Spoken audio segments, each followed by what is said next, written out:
안녕하세요. 채널 전투정보실의 더빙을 맡은 레문이입니다. 전차 퓨리와 그 승무원들의 이야기를 다룬 데이비드 에이어 감독의 영화 퓨리는 실제로 기동 가능한 티거와 M4 셔먼을 사용하여 철저한 고증으로 밀리터리 마니아들의 눈길을 사로잡았는데요. 이번 무기공장에서는 영화 퓨리의 주인공격 전차이며 제2차 세계대전에서 사용된 전차 중 미국의 대표 전차 M4 셔먼에 대하여 알아보겠습니다. 1940년 독일이 프랑스를 침공하면서 유럽 전역은 본격적인 전쟁의 폭풍에 휘말리게 됩니다. 아이러니하게도 전쟁은 기술의 발전에 매우 큰 영향을 미칩니다.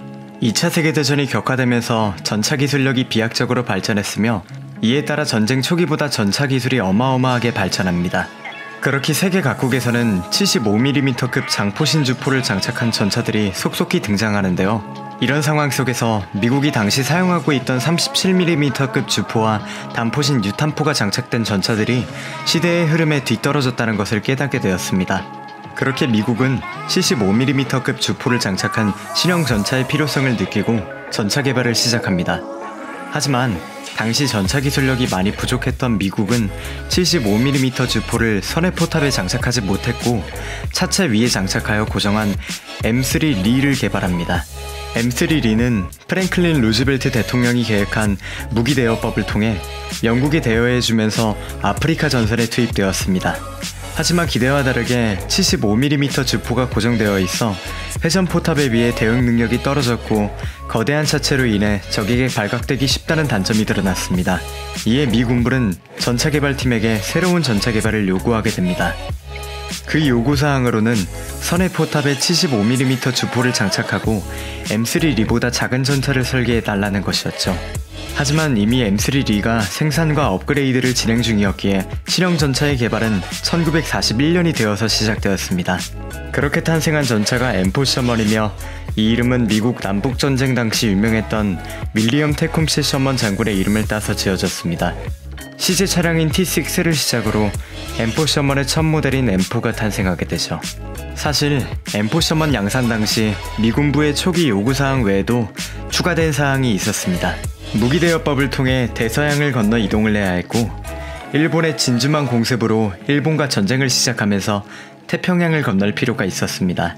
그러기 위해선 크레인으로 전차를 옮겨 수송선에 실어야 했고 이때 크레인으로 올리기 위해 차체와 포탑 곳곳엔 용접해서 붙인 고리가 존재합니다. 또한 크레인이 들 수 있는 최대 무게인 40톤을 고려해서 40톤 이내로 무게 제한을 두고 만들어졌습니다. 많은 사람들이 M4 셔먼은 약하다, 독일과 소련의 전차와 비교했을 때 성능이 뒤떨어진다라고들 말합니다. 하지만 M4 셔먼은 동시대 독일의 주력 전차인 3호 전차와 4호 전차, 그리고 소련의 주력 전차인 T34와 비교했을 때 철갑차를 막아내기 충분한 방어력을 가지고 있었으며 화력 역시 충분했습니다. 게다가 기동성까지 우수해 두 전차를 상대하기 충분했죠. 그렇게 영국군에게 무기대여법으로 빌려준 M4 셔먼은 전쟁 초기 독일군 주력 전차인 3호 전차와 4호 전차를 상대로 훌륭한 성과를 보여주었습니다. 하지만 이런 영광도 잠시, M4 셔먼은 독일군의 전차들에게 뭉개지는 굴욕을 치르게 됩니다. 독일의 전쟁 초기 전차들은 얇은 장갑과 빈약한 화력으로 인해 연합군 전차들에게 성능상으론 밀렸습니다. 하지만 독일군은 이 빈약한 전차들을 개량했고 연합군의 전차들과 동등한 위치에 당당히 서게 됩니다. 그 결과물이 4호 전차로 75mm급 장포신 주포를 장착하여 화력을 보강하였으며 추가 장갑을 부착하여 방어력을 높였습니다. 그리고 몇 년 사이 독일은 주력 전차 업그레이드와 함께 연합군 전차병들에게 공포를 몰고 오는 전차를 개발합니다. 영화 퓨리에서 퓨리와 동료들을 위협에 빠뜨리고 4대1의 싸움에서 절대 밀리지 않는 성능을 가진 전차, 바로 독일의 6호 전차 티거입니다. 티거는 아프리카 전선에서 처음 투입되면서 화려한 면모를 보여주었습니다.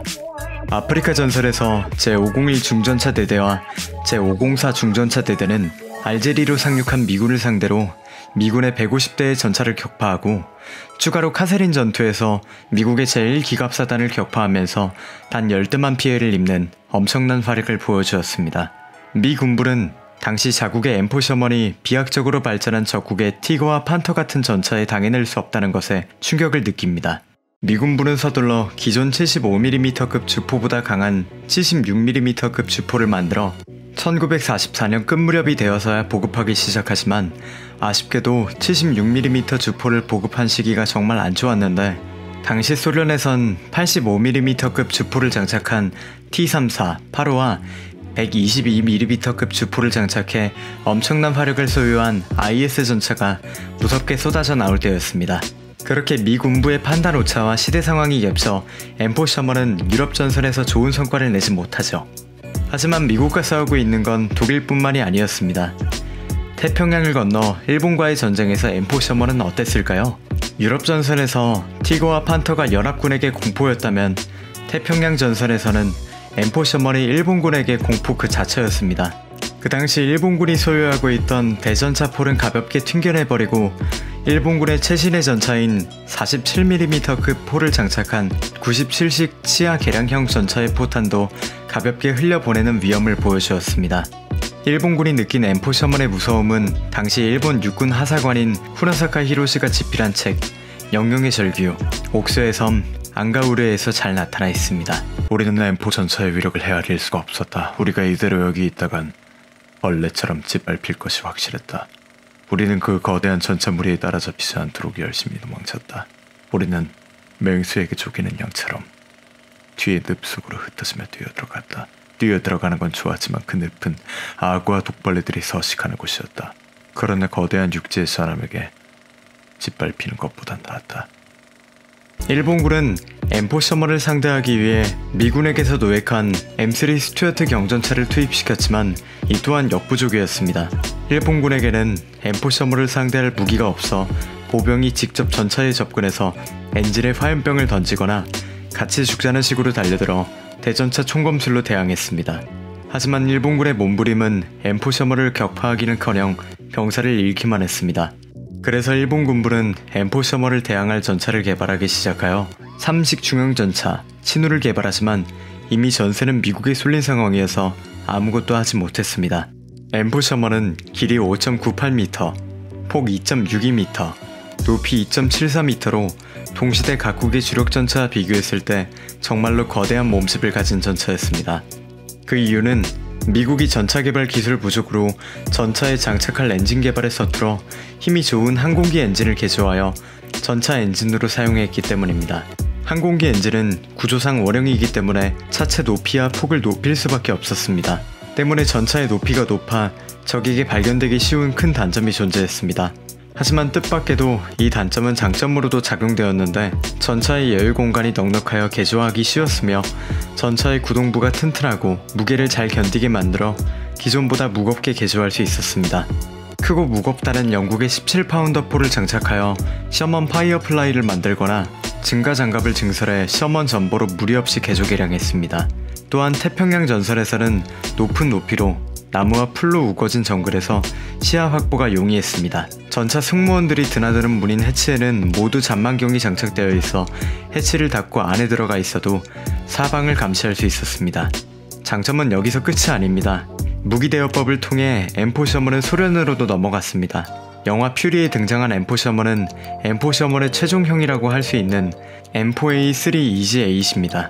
M4 셔먼의 고질적 문제인 높은 높이는 고치지 못했지만 역시나 높은 높이와 몸집 덕분에 무리 없이 개량이 가능했죠.